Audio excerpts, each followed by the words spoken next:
नमस्कार, मैं एकता गुप्ता और आप देख रहे हैं हंगामा टाइम्स न्यूज। आइए रुक करते हैं उत्तर प्रदेश की बड़ी खबरों की ओर और ताजा खबरों के लिए अभी तक अगर आपने सब्सक्राइब नहीं किया हंगामा टाइम्स तो सब्सक्राइब करिए और बेल आइकन दबाना ना भूलें।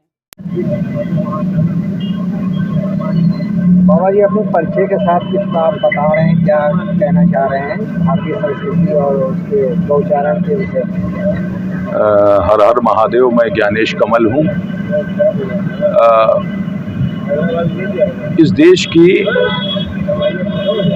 जो स्वर्ण शक्ति है वो गौ माता है। ये मैं किसी आध्यात्मिक दृष्टिकोण से वशीभूत होकर नहीं कह रहा हूँ, ये यथार्थ है।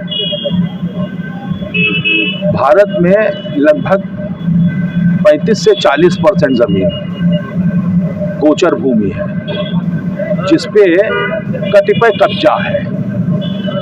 अब वहां तो बुलडोजर चलाना नहीं है, सिर्फ कागजों पे जमीन को बदल के सारा ही स्थान गो अभयारण्य बनाने के लिए रखा हुआ है।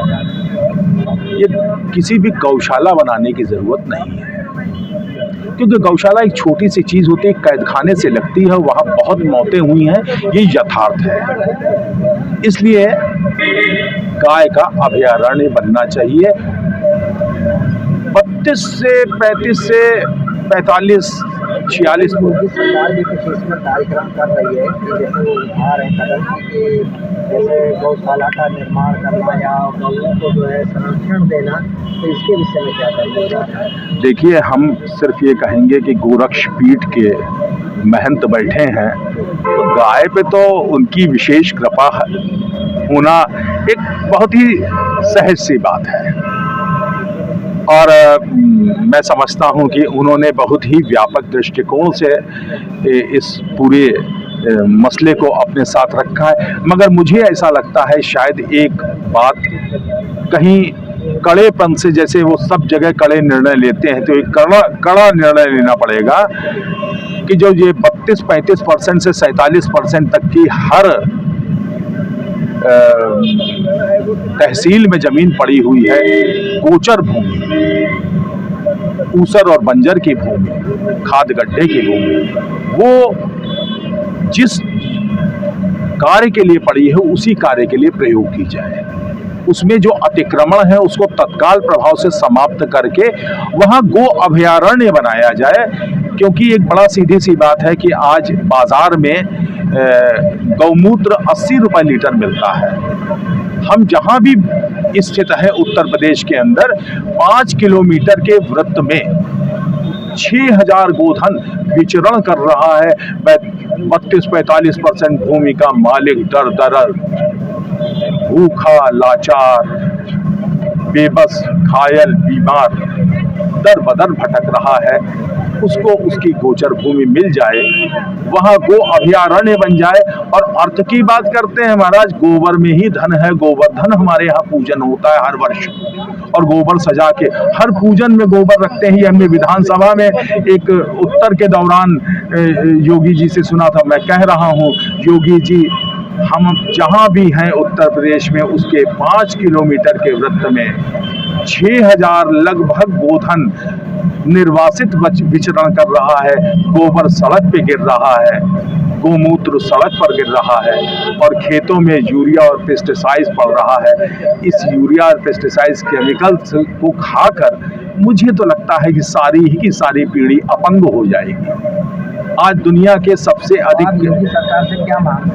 मैं चाहता हूं सिर्फ गोचर भूमि खाली हो जाए, दूसरी कोई बात न हो, और उसके बाद वहां पे गो संरक्षण हो और उसमें गाय का गोबर, गोमूत्र और जितने भी हमारे गोधन हैं उनसे काम करवाया जाए। 2 बैल की जोड़ी पूरे खेत को दिन भर में जल से भर देती थी। अगर 1000 बैल अनवरत चले, इस बात को मैंने मणीन्द्र अग्रवाल, डॉक्टर मणीन्द्र अग्रवाल पद्मश्री कानपुर के निदेशक हैं, IIT के निदेशक हैं, या वहाँ पे किसी उच्च पद पे प्रोफेसर हैं वहाँ पे, वो हमारे साथ पढ़ चुके हैं GIC इलाहाबाद।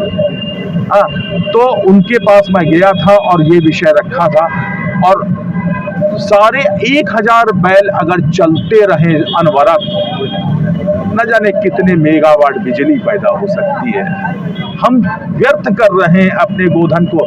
हम कहते हैं इसके माध्यम से जो है योगी सरकार जी को एक सुझाव दे रहे हैं लगातार, मतलब ये चीजें अगर होंगी तो ज्यादा बेहतर होंगी। मेरी योग्यता सुझाव देने की नहीं है, मैं अनुनय और प्रार्थना कर सकता हूँ। मैं प्रार्थना कर रहा हूँ, मैं सुझाव देने की योग्य नहीं हूँ।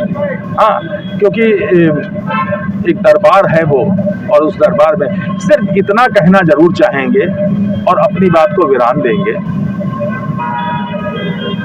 बचपन से हम लोग गौ को माता कहते आए हैं। आज दुनिया में गोमांस के सबसे बड़े निर्यातक है ये हमारी गौ माता है।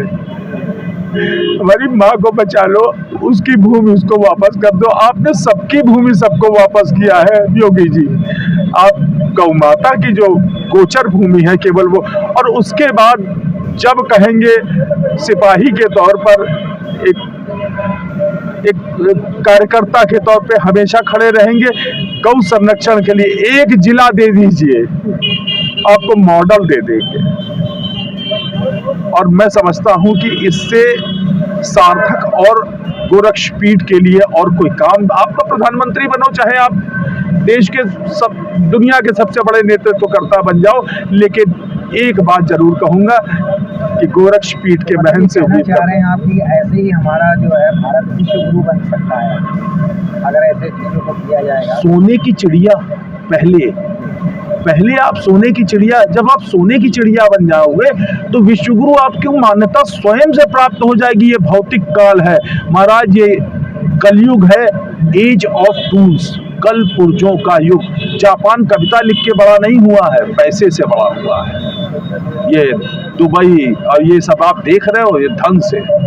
भारत का जो धन है वो सड़कों पे बिखरा हुआ है। गोचर भूमि खाली कर दीजिए, हम स्वर्ण युग का शंखनाद कर देंगे। महाराज जी बहुत बहुत धन्यवाद आपका, जो है आपने जो है इतना समय दिया।